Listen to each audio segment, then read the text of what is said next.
So hey everyone, welcome welcome back to the channel again. So आज का question बहुत ही ज़्यादा इजी है। तो क्वेश्चन का नाम है इवेल्युएट रिवर्स पॉलिश नोटेशन। पता नहीं, नाम से मेरे को समझ नहीं आया क्वेश्चन का, बट चलो कोई बात नहीं। नंबर है 150। तो क्वेश्चन को पढ़ लेते हैं, उसके बाद बहुत इजी तरीके से करेंगे और 100% फास्टर तरीके से इसको अप्रोच करेंगे। तो evaluate the value of an arithmetic expression in reverse polish notation. शायद ये कुछ होता होगा, आप अपने को क्या लेना। तो valid operator are plus minus multiply and divide. Each operand may be an integer or another expression. तो ठीक है, that division between two integer should truncated toward zero. Okay, it is granted that the reverse Polish notation expression is always valid. That means the expression would always evaluate to result, and there will be no be any divisible by zero operation. तो मतलब आपको बोला है कि आपको zero नहीं मिलेगा कहीं पर। मतलब आपको वैल्यू इस तरीके से मिलेंगी, लेकिन जीरो नहीं मिलेगा। अब इसका मतलब क्या है, पहले ये समझ लेते हैं। जैसे कि यहाँ पर आपको दे रखा है 2 1 + 3 एंड मल्टीप्लाई, ठीक है ना। मैं थोड़ी स्क्रीन को साफ कर लूँ, मिट्टी जमी हुई है। ओके, तो इसमें बोला गया कि आपको जो है इस तरीके से एरे मिलेगा। ये स्ट्रिंग का एरे है, ठीक है। इसके अंदर भले ही वैल्यू जो होगी इंटीजर की होगी, और ऑपरेंड मतलब जो प्लस माइनस और डिवाइड और मल्टीप्लाई का साइन होगा, उसको आपको इस तरीके से करना है। आपको ये वैल्यू मिली, ठीक है। आपको ये वैल्यू मिली, ठीक है। जैसे ही आपको कोई ऑपरेंड मिलता है ना, कोई ऑपरेशन करने का मतलब इंटीजर मिलता है, जैसे प्लस माइनस मल्टीप्लाई और डिवाइड, तो आपको करना है कि आपको पिछले दो कैरेक्टर उठाने हैं, दो जो वैल्यू उठानी है, इसको इंटीजर में कन्वर्ट करना है, और इसमें ये ऑपरेशन लगाना है। मतलब दो में दो और प्लस 2 + 1 ये ऑपरेशन लगाना है, और जो भी इसका रिजल्ट आएगा ना, उसको आपको स्टोर कर लेना है, उसको आगे बढ़ना है। आगे बढ़े आपको इंटीजर मिला, फिर आगे बढ़े आपको फिर से मल्टीप्लाई मिल गया, ये मल्टीप्लाई का साइन है। तो आपको क्या करना है, इस मल्टीप्लाई के साइन को इस वैल्यू को और जो इसका रिजल्ट आया था इसके साथ मल्टीप्लाई करवाना है, और जो भी रिजल्ट इन द एंड आपका आएगा वो आपका आंसर होगा। तो इस तरीके से आपको ये सारे ऑपरेशन परफॉर्म करने हैं। आप इस वाले एरे को देख लेते हैं, इस वाले एरे को देखो, बहुत इजी क्वेश्चन है। पता नहीं मीडियम लेवल को दे रखा है शायद इसलिए, क्योंकि इसमें एक डाटा स्ट्रक्चर यूज हो रहा है, लेकिन आप उसके बिना भी कर सकते हैं। लेकिन मैं आपको डाटा स्ट्रक्चर का करके बताऊंगा, उसका आपको एक आइडिया दे दूंगा कि आप बिना डाटा स्ट्रक्चर के कैसे कर सकते हैं इसको। तो जैसे कि ये वाला एरे है 4 13 5 एंड ये क्या डिवाइड और प्लस, ठीक है ना। ये साइन है। आप यहाँ आगे बढ़े, आपने देखा कि ये तो इंटीजर की वैल्यू, चलो ठीक है। आप आगे बढ़े, आपको तब तक कुछ नहीं करना जब तक आपको कोई ये साइन ना मिल जाता, ये साइन नहीं मिल जाते ऑपरेंड के, तब तक आपको आगे बढ़ते रहना है। तो आप आगे बढ़े, यहाँ 13 मिला, आगे बढ़े 5 मिला, आगे बढ़े तो आपको यहाँ पर डिवाइड का मिल गया। तो आपने करा कि आपने लास्ट के पिछले दो इंटीजर की वैल्यू उठा ली, आपको उनमें ऑपरेशन करना है। आपको 3 में नहीं कर सकते ना, आपको 2 में करना होगा। जो जो रिसेंटली दो ऐड हुए होंगे, आपको उसमें करना है ऑपरेशन। मतलब 13 ये डिवाइड बाय 5। उसके बाद जो भी इसका रिजल्ट आएगा, जो भी इसका रिजल्ट आएगा, जो भी रिजल्ट आएगा इसका, उसको आपको स्टोर कर लेना है, फिर वापस इसके अंदर डाल देना है। मतलब इसका मान लो रिजल्ट कितना आया, 13 डिवाइड बाय 5। सपोज कि इसका रिजल्ट आपको 2 आ गया। मैं आपको एक एक वैल्यू लेके चल रहा हूँ, 2 पॉइंट कुछ आएगा, लेकिन 2 मान लेते हैं। तो यहाँ पर 2 आ गया आपका इसका रिजल्ट, ये आपका ऑपरेशन खत्म हो गया ये वाला। फिर आप आगे बढ़े, आपको फिर से प्लस का साइन मिल गया। तो जब को आपको प्लस का साइन मिला, तो आपको फिर से दो वैल्यू उठानी है, एक ये वाली और एक ये वाली, और इसके अंदर आपको 4 + 2 का करना है ऑपरेशन, और जो आपका इंडियन रिजल्ट आएगा वो आपका 6 होगा। और आगे से तो खत्म हो गया ये एरे, तो इसका मतलब आपका फाइनल रिजल्ट 6 है, जो कि यहाँ पर दे रखा है।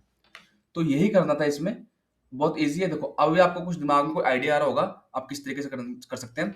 तो आपको जो है रिसेंटली ऐड हुए, देखो रिसेंटली मैं आपको इस वर्ड पे फोकस करवाना चाहता हूँ। जब मैं बोल रहा हूँ रिसेंटली ऐड हुए नंबर आपको निकालने हैं, तो रिसेंटली ऐड का मतलब क्या होगा, जो जो लास्ट में डले हैं, है ना। अगर एक एरे के अंदर, ये एरे के अंदर मैं वैल्यू डाल रहा हूँ, कुछ वैल्यू डाल रहा हूँ, तो मैंने यहाँ पर डाल दिया X Y Z A B.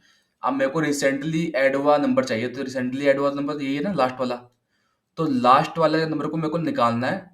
तो एक लास्ट इन फर्स्ट आउट, जो लास्ट में जा रहा है वो पहले आएगा। एक डाटा स्ट्रक्चर होता है, उसका नाम बताओ, उसका नाम कमेंट सेक्शन में लिखो। तो उसका नाम मैं बता देता हूँ आपको, उसका नाम है स्टैक। तो हम इसमें स्टैक का यूज करेंगे। तो कैसे करेंगे वो देख लेते हैं। पहले पहले मैं इसको मिटा लेता हूँ एक बारी। तो तो इनमें इसमें आपको खुद मतलब जब जो आपको टेस्ट केस आप देखोगे ना एक बारी, तो आपको खुद समझ आ जाएगा कि कौन सा डाटा स्ट्रक्चर यूज़ करना है।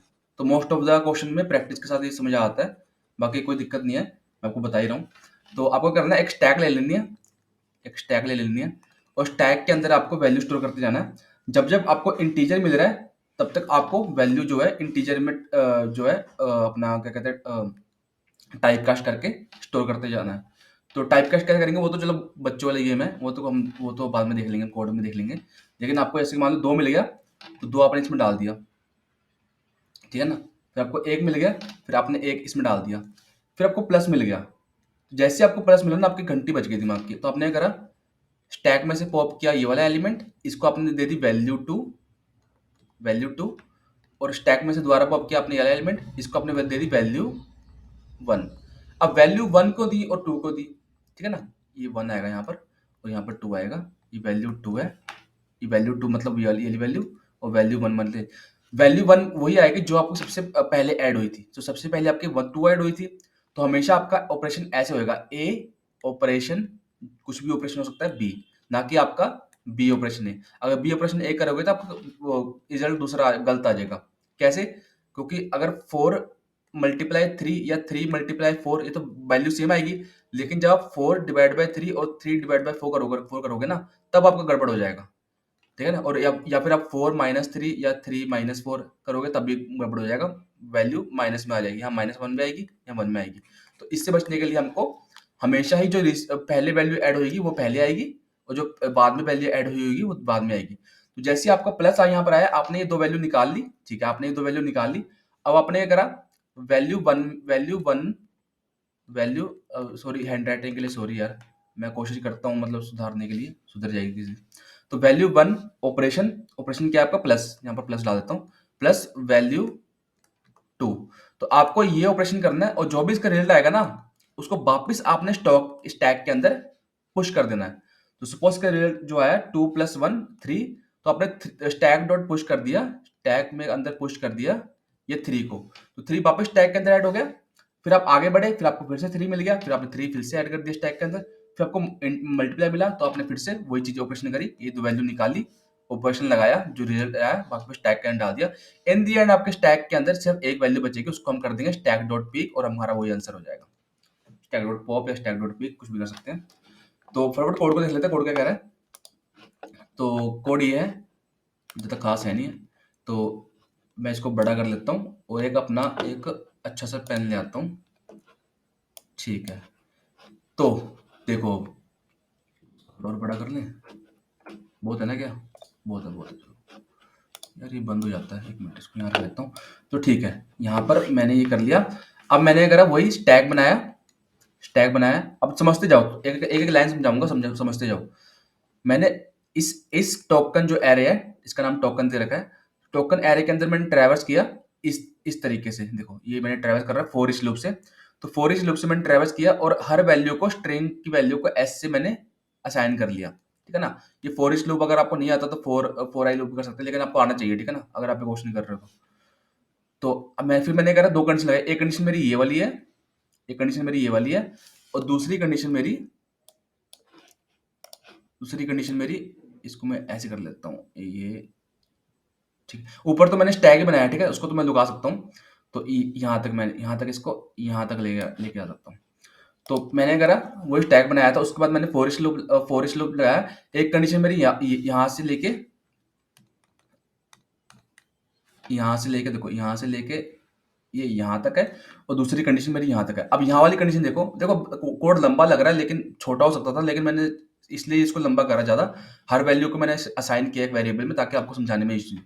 तो मैंने करा, अगर एस इक्वल है प्लस के, या एस इक्वल है माइनस के, या एस इक्वल है डिवाइड के, या फिर एस इक्वल है मल्टीप्लाई के, तो मतलब हमको यहाँ पर कोई ऑपरेंड मिला है। तो ऑपरेंड मिला है, तो मैंने करा स्टैक, देखो ऑपरेंड आपको स्टार्टिंग में नहीं मिलेगा। एक और बात, आपको स्टार्टिंग के अंदर ऑपरेंड नहीं मिलेगा, आपको इन्होंने बोला है वैलिड ऑपरेशन होगा, ठीक है ना? तो स्टार्टिंग के अंदर आपको मिनिमम 2 वैल्यू तो मिलेंगी पहले, यहाँ पर 2 वैल्यू तो आपको मिलेंगी ही मिलेंगी, उसके बाद आपको ऑपरेंड मिल सकता है। अदरवाइज स्टार्टिंग में आपको ऑपरेंड नहीं मिलेगा। तो आपको यहाँ पर टेंशन लेने की, स्टैक एम्प्टी का कोई एरर आएगा, ठीक है ना? तो यहाँ पर आपने करना है, आपने वही वैल्यू उठाई, वैल्यू 2 को दिया स्टैक डॉट पॉप, वैल्यू 1 को दिया स्टैक डॉट पॉप, ठीक है ना? पहले लास्ट वाली निकलेगी ना, लास्ट वाली वैल्यू निकलती होती है, फिर उसके बाद वाली निकलती होती है। तो पहले तो यही आया है, तो इसको वैल्यू 1 दे दिया, इसको वैल्यू 2 दे दिया। उसको मैंने कर दिया if S equal two plus है तो प्लस का ऑपरेशन निकाल दो, प्लस का ऑपरेशन कर दो और इसको रिजल्ट में स्टोर कर लो और उस रिजल्ट को वापस स्टैक के अंदर पुश कर दो। फिर उसके बाद माइनस का है तो सेम माइनस में इवैल्यूएशन कर लो, एक्सप्रेशन को इवैल्यूएट कर लो और जो भी रिजल्ट आएगा उसको पुश कर दो, सेम डिवाइड में और सेम मल्टीप्लाई में पुश कर दिया। तो इस तरीके से ये 4 कंडीशन लग गई हैं। अगर ये इस लूप में नहीं आता वो, मतलब इसको ये प्लस माइनस डिवाइड और मल्टीप्लाई नहीं मिला, मतलब कोई इंटीजर की वैल्यू मिली है, तो उसमें करेगा ये इंटीजर की वैल्यू में करेगा सिंपल। ये यहाँ पर ये कैसे आ गया, इसको मिटा दूंगा मैं बाद में। तो इंटीजर की वैल्यू को इंटीजर डॉट पार्सेंट से टाइप कास्ट कर लेगा और वो उस इंटीजर को स्टैक के अंदर पुश कर देगा। देखो टाइप कास्ट करना जरूरी है, वरना आपको यहाँ पर करना पड़ेगा, ठीक है ना? इससे अच्छा तो आप यहाँ पर कर लो। उसके बाद जो भी इन दी एंड रिजल्ट आएगा उसको मैंने पिक कर दिया, ठीक है ना? अब मैं इसको थोड़ा लुका लेता हूँ अभी। तो उसके बाद मैंने इसको पिक कर दिया, अब इसको मिटा देता हूँ मैं। अब मैं सबमिट करके देखता हूँ इसको, पहले रन करता हूँ।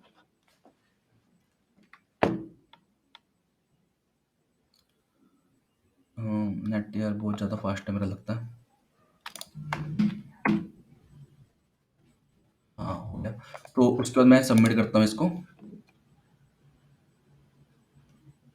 ठीक है? सबमिट भी हो गया, देखो 81%। और अगर आपको इसको बिना स्टैक से करना तो आपको कैसे करना पड़ेगा, अब आपको अप्रोच समझ आ गई ना? पहले आप स्टैक से करना, उसके बाद बिना स्टैक से ट्राई करना।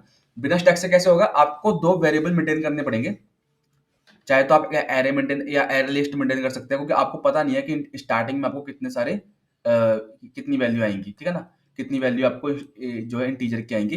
तो आप क्या कर सकते हो, आप एक एरे लिस्ट मेंटेन कर सकते हो, लेकिन फिर भी एरे लिस्ट भी करोगे तो भी आपको मतलब स्पेस तो आप ले रहे हो, तो इससे अच्छा आप स्टैक से कर लो। बट हाँ, समझने के लिए ओके है। तो बाकी जो इसकी कॉम्प्लेक्सिटी रहेगी वो रहेगी ओ ऑफ एन, और स्पेस कॉम्प्लेक्सिटी तो ऑब्वियसली स्टैक यूज कर रहे हैं तो ओ ऑफ एन वो भी रहेगी। तो इसका को जो है कोड डिस्क्रिप्शन मिल जाएगा। तो मिलते हैं नेक्स्ट वीडियो में गाइस, तब तक के लिए टेक केयर, बाय।